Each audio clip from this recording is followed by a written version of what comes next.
नमस्कार विद्यार्थी मित्रांनो, अभ्यास मित्र परिवारामध्ये तुम्हा सर्वांचं स्वागत आहे. मित्रांनो, आपण करंट अफेअर्सचा अभ्यास करत आहोत आणि आज आपण 19 नोव्हेंबर रोजीच्या चालू घडामोडीचा अभ्यास करणार आहोत. बघा मित्रांनो, आपल्याकडे यशवंत बॅच जी आहे ती सुरू आहे कंबाईनसाठी, ज्यामध्ये तुमची ग्रुप बी आणि ग्रुप सी ची एकत्रितरित्या तयारी जी आहे ती करून घेतली जात आहे. ज्यामध्ये जर आपण बघितलं टेस्ट सिरीज आहे, डिजिटल नोट्स आहे, रेकॉर्डेड लेक्चर आहे, हे सगळ्या गोष्टी तुम्हाला एकाच बॅचमध्ये मिळणार आहे. ज्या बॅचची फी फक्त 999 असणार आहे. तुम्ही आज जर बॅच जॉईन केली तर आजपासून 4 महिने या बॅचचा कालावधी असणार आहे. आणि जे कोणी जुने विद्यार्थी असतील ज्यांना बॅच जॉईन करायची असेल तर त्यांनी ओल्ड स्टुडंट अंतर्गत त्यांना आणखी काही डिस्काउंट जे आहे ते दिलं जाणार आहे. तुमचा एकदा डेटा चेक केला जाईल अभ्यास मित्राच्या ऍप्लिकेशनवर आणि तुम्हाला या बॅचमध्ये जर तुम्ही यापूर्वी कंबाईनची बॅच घेतली असेल तर तुम्हाला अजून डिस्काउंट दिलं जाईल. कारण बऱ्यापैकी मुलांनी यापूर्वी कंबाईनच्या बॅचेस घेतल्या पण त्यांचा कालावधी जो आहे तर तो परीक्षा अगोदर संपला, म्हणून आम्ही जुन्या विद्यार्थ्यांना इथं डिस्काउंट ठेवलेला आहे या बॅचवर. आपण जर बघितलं राज्यसेवेसाठी आणि कंबाईनसाठी आपण टेस्ट सिरीज सुरू केलेला आहे. अगदी माफक फी मध्ये आपण हे टेस्ट सिरीज जे आहे ते सुरू केलेलं आहे. राज्यसेवेसाठी विजयश्री नावाची बॅच सुरू केलेली आहे. त्याचबरोबर बघा मित्रांनो, राज्यसेवा आणि कंबाईनसाठी फाउंडेशन बॅच आहे, ज्यामध्ये स्टेट बोर्ड एनसीईआरटीच्या लेक्चरचा समावेश आहे. त्याचबरोबर बीएमसी स्पेशल बॅच, त्यानंतर मुंबई महानगरपालिकेची बॅच, मुंबई जीकेची बॅच आणि सगळ्या सरळ सेवा परीक्षेसाठी ऑल इन वन नावाची बॅच, रेल्वे भरतीसाठी तिरंगा बॅच, पोलीस भरतीची एक स्पेशल रेकॉर्डेड बॅच, हे सगळ्या बॅच एकदम कमी फी मध्ये. बघा, पोलीस भरतीची फक्त 500 रुपयामध्ये, रेल्वे भरतीची फक्त 599 रुपयामध्ये, अशा एकदम कमी फीज मध्ये आपण ज्या बॅचेस आहे ते तुम्हाला उपलब्ध करून दिलेल्या आहे. या आपल्या क्लास नोट्स ज्या आहे त्या तुम्हाला ऍप्लिकेशनवर विकत घेता येईल. त्याचबरोबर आज बघा, हिस्ट्री, आधुनिक भारताचा इतिहास आणि जो काही महाराष्ट्राचा भूगोल आहे त्याच्या सुद्धा नोट्स जे आहे तर सर आणि मॅडम त्या नोट्स बनवते ते ऍप्लिकेशनवर आपल्या इथं तुमच्यासाठी या नोट्स उपलब्ध करून देणार आहे. ठीक आहे, सुरुवात करूया आजचं लेक्चर. त्यापूर्वी या सगळ्या गोष्टी ज्या आहे, ठीक आहे, या लेक्चरची पीडीएफ सुद्धा तुम्हाला अभ्यास मित्र ऍप्लिकेशन मध्ये मिळेल. सगळ्या अभ्यासपूर्व गोष्टीसाठी अभ्यासपूर्ण गोष्टींसाठी एकच ऍप आहे अभ्यास मित्र. त्यानंतर टेलिग्रामवर तुम्हाला या लेक्चरची पीडीएफ उपलब्ध होईल. त्याचबरोबर अनेक महत्त्वाचे नोटिफिकेशन तुम्हाला टेलिग्रामवर मिळतील आणि इंस्टाग्रामवर तुम्हाला अभ्यासविषयक रील्स बघायला मिळतील. आज आपण 19 नोव्हेंबर रोजीच्या चालू घडामोडींचा अभ्यास करणार आहोत, ज्यामध्ये पहिला क्वेश्चन आहे 19वी G20 शिखर परिषद कोणत्या देशाच्या अध्यक्षतेखाली आयोजित केली जात आहे. तर बघा मित्रांनो, आजपासून 19वी G20 परिषद जी आहे ती सुरू होत आहे. तर आज तारीख पण काय, 19 नोव्हेंबर, आणि आजपासूनच 19वी G20 परिषद सुरू होत आहे. मग तुम्हाला जेव्हा G20 परिषदेची आवृत्ती किती होती तर हे लक्षात ठेवायचं की सरांनी आपल्याला सांगितलं की 19 नोव्हेंबर रोजी ती सुरू झाली आणि तिची 19वी आवृत्ती होती. आता भारतामध्ये जी G20 परिषद झाली होती तिची आवृत्ती किती होती, 18वी होती. मग आपण जर बघितलं तर ही 19वी G20 परिषद कुठे होणार आहे, ब्राझीलमध्ये. 17वी कुठे झाली होती, 17वी तर इंडोनेशियामध्ये मित्रांनो 17वी झाली होती.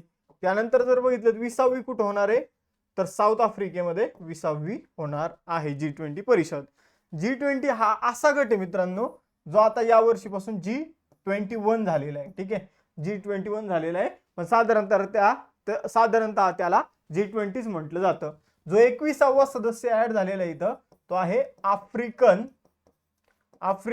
युनियन. ठीक आहे, आफ्रिकन युनियन. ठीक आहे, G20 मध्ये जर बघितलं तर 19 देश आहे. 19 देश आहे, एक आफ्रिकन युनियन आहे आणि एक युरोपियन युनियन आहे. म्हणजे अशा दोन इथं काय आहे तर दोन ऑर्गनायझेशन आपल्याला बघायला मिळतात. ठीक आहे, तर असं 19 देश प्लस दोन संस्था, आफ्रिकन युनियन, युरोपियन युनियन. तर असा 21चा हा एक गट आहे ज्याला ऍक्च्युली G21 म्हणायला पाहिजे, पण लोकांना सवय झालेली G20 म्हणायची तर सगळे G20 म्हणत आहे. ठीक आहे, तर पुढे जाऊया. बघा मित्रांनो, G20 ची जी परिषद आहे ती 19 तारखेपासून, ठीक आहे, 18-19 तारखेपासून जर आपण बघितलं तर ब्राझीलची राजधानी रिओ दी जानेरो येथे सुरू होणार आहे. तर 19 नोव्हेंबरच आपल्याला लक्षात ठेवायचं. ठीक आहे, 19. यानंतर पुढे जाऊया. बघा मित्रांनो, आपण जर बघितलं अध्यक्ष ब्राझील आहे. ब्राझील हा अध्यक्ष कधी बनला होता तर भारताने, बघा, भारताचं अध्यक्षपद 30 नोव्हेंबर 2023 ला संपलं होतं आणि मग आपण ब्राझीलकडे अध्यक्षपद दिलं होतं आणि ब्राझील 1 डिसेंबर 2023 पासून अध्यक्ष बनलेला आहे आणि त्याचं अध्यक्षपद या 30 नोव्हेंबरला संपून जाईल आणि मग 1 डिसेंबर 2024 पासून दक्षिण आफ्रिका अध्यक्ष बनणार आहे. बघा मित्रांनो, भारत हा ट्रोईकचा सदस्य आहे. आता बघा G20 मध्ये आपण जर बघितलं तर 19 देश प्लस 2 संस्था आहे. ठीक आहे, आता हे ट्रोईक काय भानगड आहे, तर बघा G20 मध्ये एक इंटरनल ग्रुप असतो, इंटरनल ग्रुप. तर हे मागच्या लेक्चर मध्ये पण सांगितलं होतं, इंटरनल ग्रुप असतो 3 देशांचा. या 3 देश कोणते असतात, तर मागच्या वर्षी ज्या ठिकाणी G20 झाली तो देश, पुढच्या वर्षी ज्या ठिकाणी G20 होणार तो देश, आणि या वर्षी G20चं आयोजन जिथं करण्यात येत आहे तो देश. ठीक आहे, तर भारत हा एक ट्रोईकचा ग्रुप, ट्रोईकचा सदस्य आहे, हे तुम्हाला लक्षात ठेवायचं आहे. तो G20 अंतर्गतच एक गट आहे, तो एक महत्वाचा गट असतो, लक्षात ठेवायचं आहे. यानंतर यावर्षीची थीम काय होती, building a just world and a sustainable planet. ठीक आहे, तर अशी याची थीम होती. त्याचबरोबर बघा मित्रांनो, मागच्या वर्षीची थीम काय होती, वसुदैव कुटुंबकम. ही पृथ्वी काय आहे, आपलं कुटुंब आहे. तर अशी मागच्या वर्षीची थीम होती, जग एक कुटुंब आहे. आता बघा G20 ची सुरुवात जी आहे ती 2008 साली झाली होती. हिला बघा मुख्यालय नाहीये. ठीक आहे, अशी कोणती संस्था आहे मित्रांनो की जिला मुख्यालय नाहीये, तर ती आहे G20. यानंतर पहिली G20 अमेरिकेमध्ये झाली, 17वी इंडोनेशिया, 18वी भारत, त्यानंतर 19वी आता सुरू झालेली ब्राझीलमध्ये, 20वी साऊथ आफ्रिकेमध्ये होणार आहे. यानंतर दुसरा क्वेश्चन, आपण G20 वर इतकं का बोललो, कारण परीक्षेमध्ये खूप जास्त चान्सेस आहे G20 वर प्रश्न येण्याचे. यानंतर दुसरा क्वेश्चन, पंतप्रधान नरेंद्र मोदी यांनी 2024 मध्ये बादल भोई आदिवासी स्वातंत्र्य सैनिक संग्रहालयाचं उद्घाटन कुठे केलं, तर बघा मित्रांनो, बादल भोई आदिवासी स्वातंत्र्य सैनिक संग्रहालय जे आहे तर ते मध्य प्रदेशमध्ये, त्याचं उद्घाटन अलीकडे नरेंद्र मोदी यांनी केलेलं आहे. तर नरेंद्र मोदी यांनी आदिवासी बांधवांशी संबंधित बरेचसे जे प्रोजेक्ट आहे तर त्याचं अनावरण केलं. मग त्यामध्ये बादल भोई आदिवासी स्वातंत्र्य सैनिक संग्रहालय छिंदवाडा मध्य प्रदेशमध्ये त्याचं उद्घाटन करण्यात आलं, आणि राजा शंकर शाह आणि कुंवर रघुनाथ शाह आदिवासी स्वातंत्र्य सैनिक संग्रहालय याचं उद्घाटन जबलपूर मध्य प्रदेशमध्ये करण्यात आलं. आपण जर बघितलं तिथं तुम्ही अशा प्रकारे जी काही आदिवासी बांधवांची संस्कृती आहे तर तिचं या संग्रहालयामध्ये प्रदर्शन जे आहे ते करण्यात आलेलं आहे. यानंतर राष्ट्रीय पत्रकार दिन, हा क्वेश्चन आपण घेतला होता पण परत एकदा घेऊया कारण महत्वाचा आहे. मी तुमचं मत सुद्धा विचारलं होतं, बऱ्याचशा मुलांनी प्रामाणिक मत सुद्धा दिलेलं आहे. ठीक आहे, राष्ट्रीय पत्रकार दिन जो आहे तो 15 नोव्हेंबर रोजी सेलिब्रेट करण्यात आलेला आहे. 16 नोव्हेंबर रोजी सेलिब्रेट करण्यात आलेला आहे. तर राष्ट्रीय पत्रकार दिन 16 नोव्हेंबर रोजी सेलिब्रेट करण्यात आला. त्याची थीम बघा, लक्षात ठेवा, changing nature of the press अशी त्याची थीम होती. ठीक आहे, तर पुढे जाऊया. 1966 मध्ये पत्रकार दिवस जो आहे त्याची स्थापना करण्यात आली होती.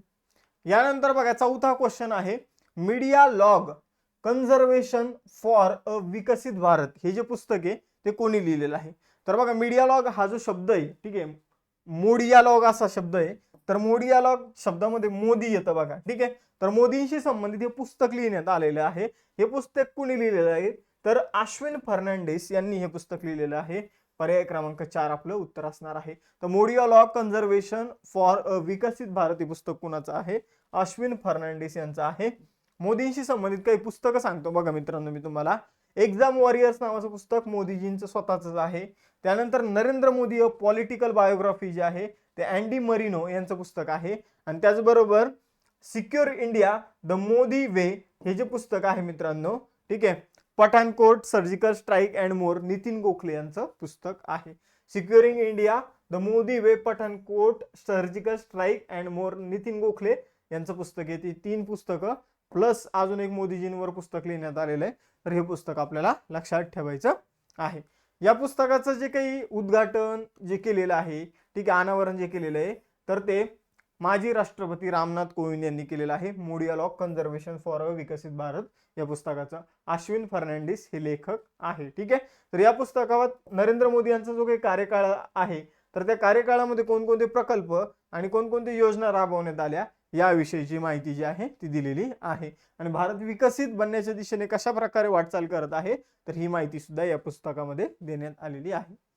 5वा क्वेश्चन आहे, नोव्हेंबर 2024 मध्ये इंटरपोल या आंतरराष्ट्रीय गुन्हेगारी पोलीस संघटनेच्या महासचिवपदी कोणाची नियुक्ती करण्यात आली.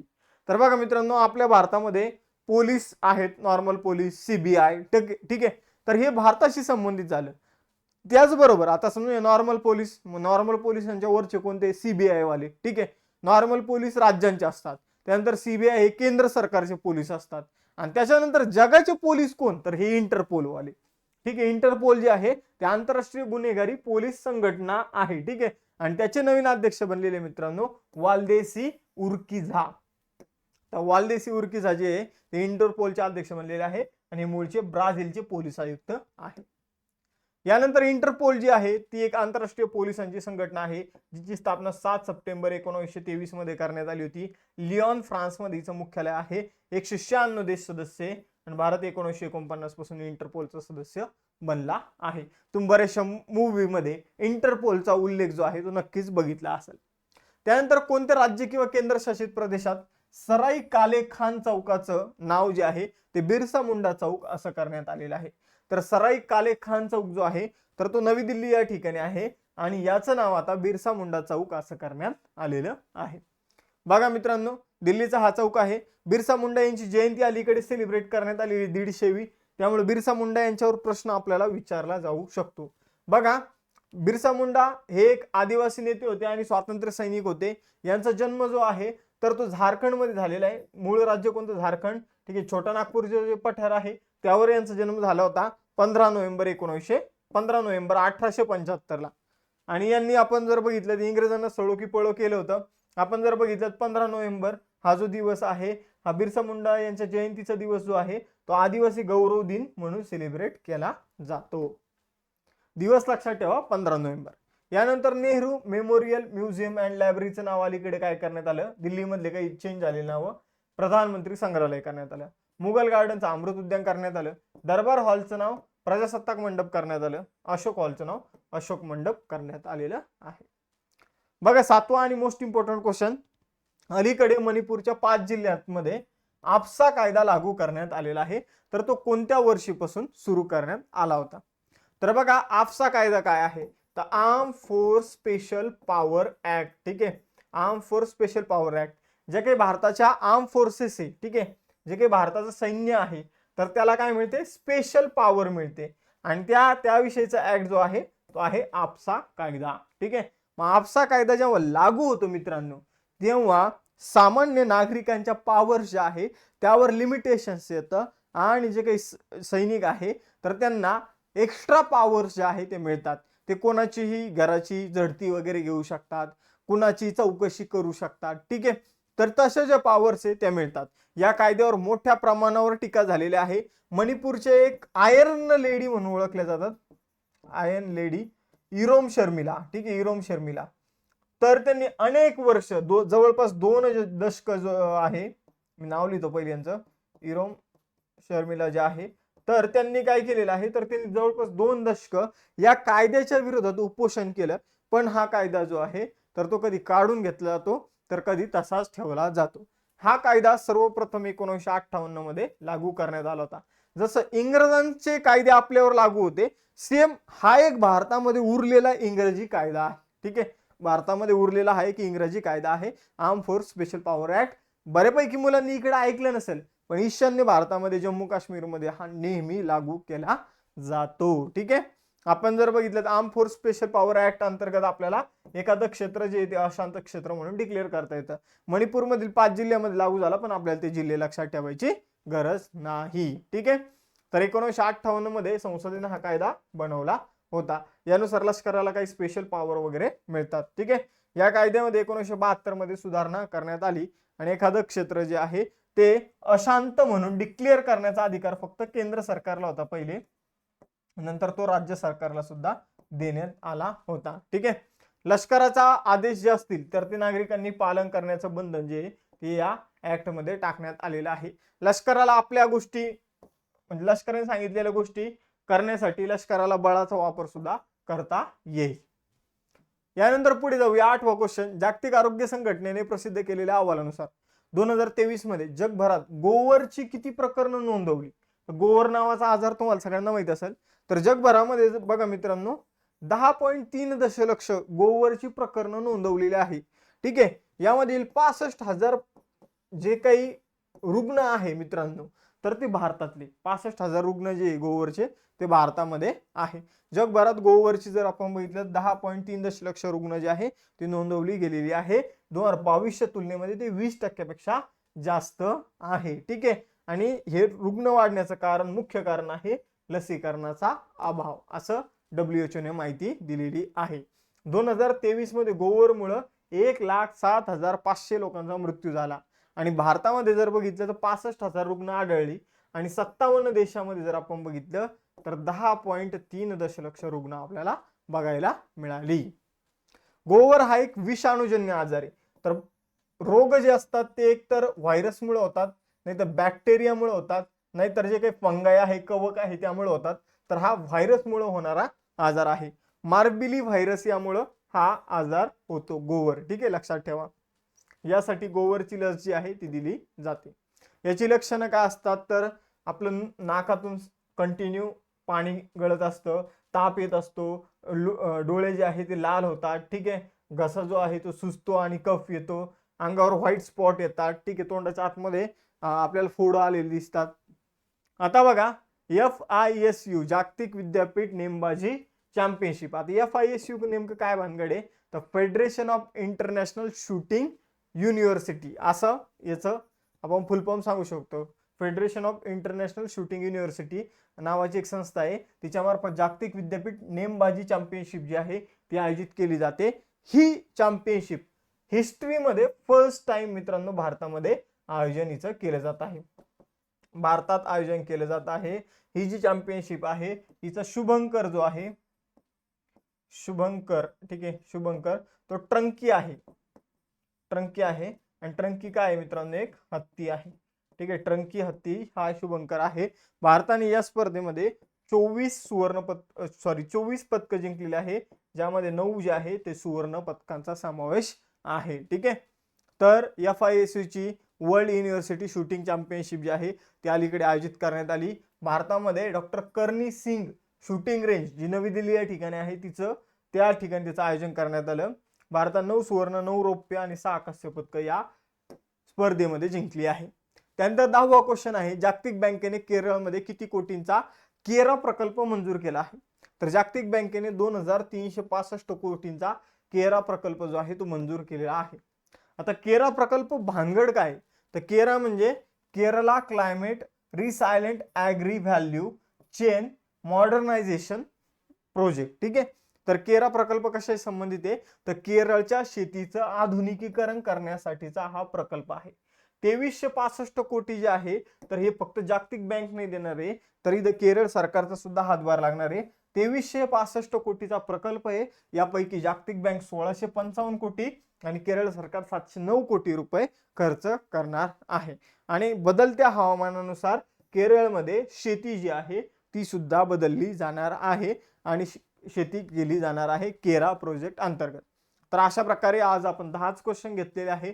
मोस्ट इम्पॉर्टंट होतं दररोज चालू घडामोडीच्या किती क्वेश्चन घ्यावा. ठीक आहे, तर 12-10 असे क्वेश्चन जे आहेत ते आपण डेली घेत असतो. आता इथं तुम्हाला टेस्ट क्वेश्चन आहे की 19वी G20 परिषद कुठे सुरू झालेली आहे हे तुम्हाला सांगायचं, अध्यक्ष कोण आहे आणि AFSA कायदा जो आहे arm force special power act तो कधी लागू झालेला आहे. त्याचबरोबर बघा मित्रांनो, यशवंत बॅच ही सुरू आहे, आपली लाईव्ह लेक्चर सुरू आहे, टेस्ट सिरीज सुरू आहे. ठीक आहे, राज्यसेवा आणि कंबाईन साठी सुद्धा आहे. त्याचबरोबर राज्यसेवेची पूर्व परीक्षेची विजयश्री नावाची बॅच आहे. त्याचबरोबर फाउंडेशन बॅच आहे कंबाईन आणि राज्यसेवेसाठी. त्याचबरोबर जर बघितलं ऍक्ट मुंबई GK.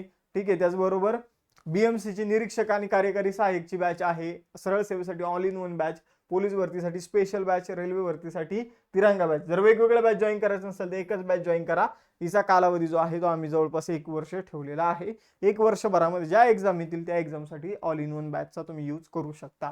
त्याचबरोबर बघा आपल्या क्लास नोट्स आहे या तुम्ही परचेस करू शकता. त्याचबरोबर या सगळ्या गोष्टी अभ्यास मित्र ऍप्लिकेशनवर तुम्हाला मिळतील. त्याचबरोबर आपला टेलिग्राम चॅनल आणि इंस्टाचं पेज आहे त्याला सुद्धा फॉलो करायला विसरू नका.